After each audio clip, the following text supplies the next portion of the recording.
मेरे प्रश्न का उत्तर क्यों नहीं देते? बताओ, कहाँ है शिव शंकर?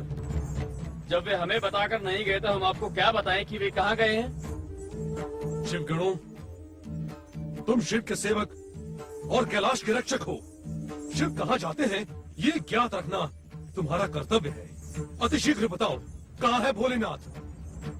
हमें ज्ञात नहीं कि वे कहाँ हैं। हम आपको कैसे बताएं? आप इस प्रश्न को बार बार क्यों दोहराते हैं? महाराज नंदी, तुम हमारी उपेक्षा और अपमान कर रहे हो। इसे आप अपना अपमान समझें या उपेक्षा? हम सत्य कहते हैं कि भगवान भोलेनाथ के स्थान का ज्ञान हमें नहीं है। वे मुझे कुछ भी बताकर नहीं जाते हैं। भगवान शिव यदि नहीं बताते तो तुम्हें तो ज्ञात रखना चाहिए। भगवान शिव के जाने के स्थान का ज्ञान रखना तुम्हारा कर्तव्य है। ऋषिवर, आप अपने क्रोध में हमारे कर्तव्य की परिभाषा रचने का प्रयास ना करें। युगों युगों से हम शिव के सेवक अपनी सेवाओं से उन्हें संतुष्ट करते रहे और उनकी कृपा प्राप्त करते रहे। भोलेनाथ की कृपा के कारण ही तुम्हें शिवगण जैसा महत्वपूर्ण पद प्राप्त है, अन्यथा तुम सब इस योग्य हो ही नहीं। ऋषिवर, आप हमारी योग्यता पर प्रश्न चिन्ह न लगाएं। शांत रहकर शिव ध्यान में लीन होकर आप प्रतीक्षा करें, नहीं तो आप जैसे आए हैं वैसे ही लौट जाएं। नंदी, हमारे क्रोध को जगाने का दुस्साहस न कर, अन्यथा अनर्थ हो जाएगा। हम अपने आराध्य भगवान शिव को स्वयं ही ढूंढ निकालेंगे।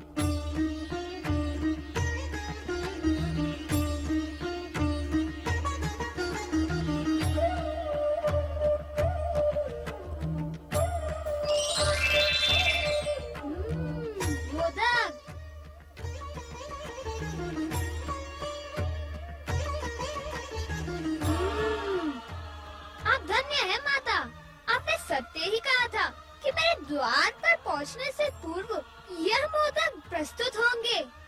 भोलेनाथ!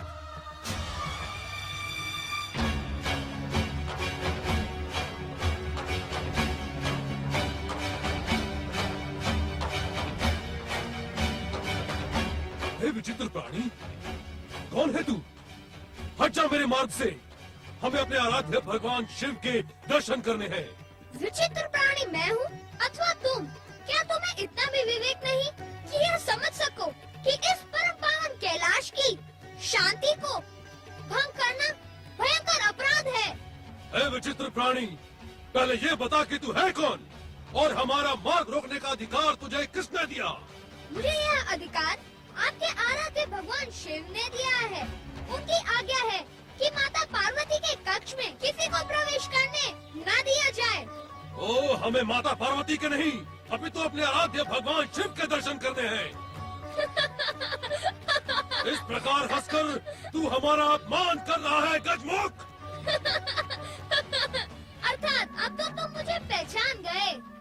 अब अपनी भी पहचान बता दो परशुधारी, क्योंकि मुख से तो तुम ऋषि लगते हो, किंतु ऋषि हाथों में पशु धारण न करके कमंडल धारण करते हैं।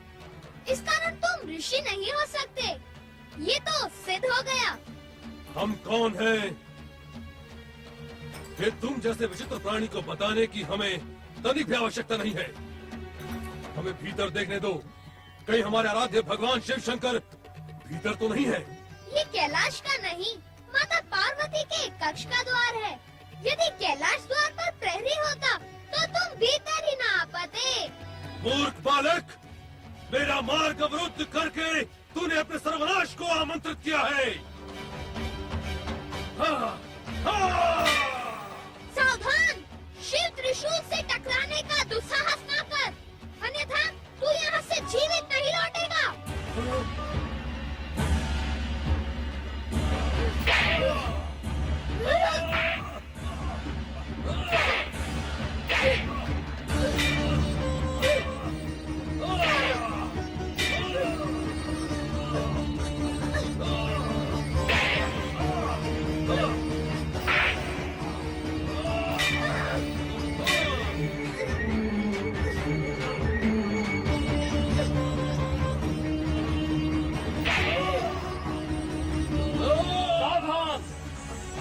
क्रोधी साधु, तू नहीं जानता कि तू क्या कर रहा है, तू किससे टकरा रहा है।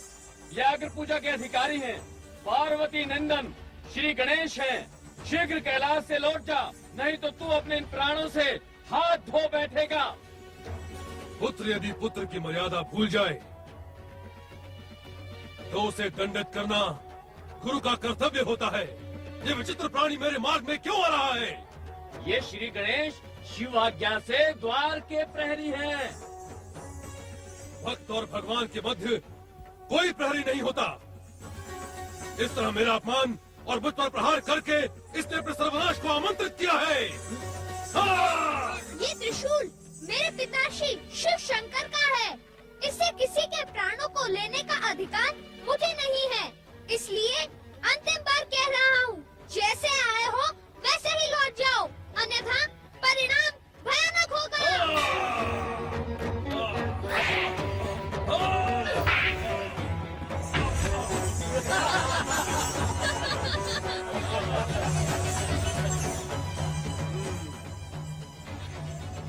धन्य है तुम्हारा पराक्रम बालक। तुमने परशुराम को धराशायी करके अपने पराक्रमी होने का परिचय दिया है। किंतु परशुराम का जन्म किसी से पराजित होने के लिए नहीं हुआ। शिव कृपा से परशुराम अपराजेय है। परशुराम की पराजय उसके आराध्य भगवान शिव का घोर अपमान है। और शिव आज्ञा का उल्लंघन करना क्या शिव का अपमान नहीं होगा? अभी भी कहता हूँ, जैसे आए हो वैसे ही लौट जाओ। अब मैं तुझे दंडित करके अपने आराध्य भगवान शिव के दर्शन किए बिना इस कैलाश से नहीं लौटूंगा। बात की बात में सहस्त्र बाहु कार्तवीर्य को यमराज का ग्रास बनाने वाला ऋषि जमदग्नि का पुत्र परशुराम अब तुझे दंडित करके ही रहेगा।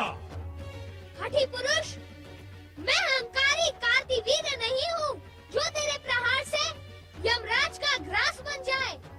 अब तेरे क्रोध और हठ को सत्य का दर्शन कराने के लिए मैं धर्म को साक्षी मानकर तुझे दंडित करता हूँ।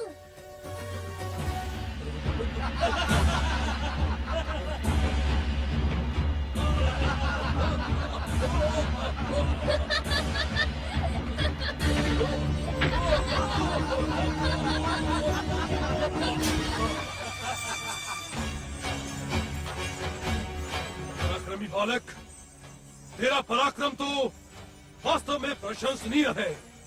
वाह! किंतु मैं भी परशुराम हूँ, जिसका प्रतिशोध और प्रतिरोध कभी थमने का नाम नहीं लेता। मैं अपनी शिव भक्ति को दांव पर लगाकर अपने आराध्य भगवान शिव का नाम लेकर तुझ पर प्रहार करता हूँ। ओम नमः शिवाय। हाँ!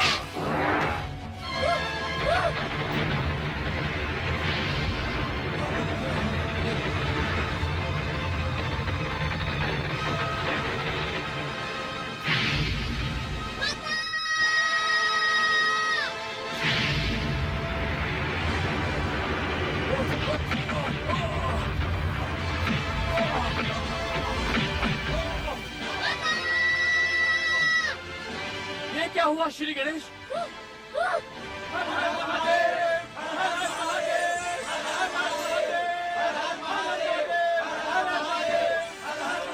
ओम नमः शिवाय।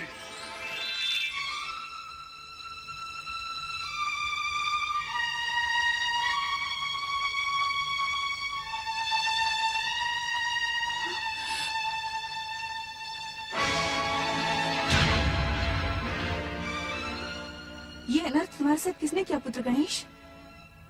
परशुराम तुम? क्या तुमने प्रहार किया मेरे गणेश पर? उत्तर दो, अन्यथा मेरा क्रोध तुम्हें भस्म कर देगा। नंदी, भृंगी, शिवगणों, उत्तर दो। श्री गणेश पर प्रहार करने का दुस्साहस किसने किया? माता, इन्होंने आते ही क्रोधित होकर हम सबको प्रताड़ित किया और श्री गणेश से युद्ध करने लगे। माता, इन्हीं के परशु प्रहार से श्री गणेश का बायां दांत खंडित हुआ।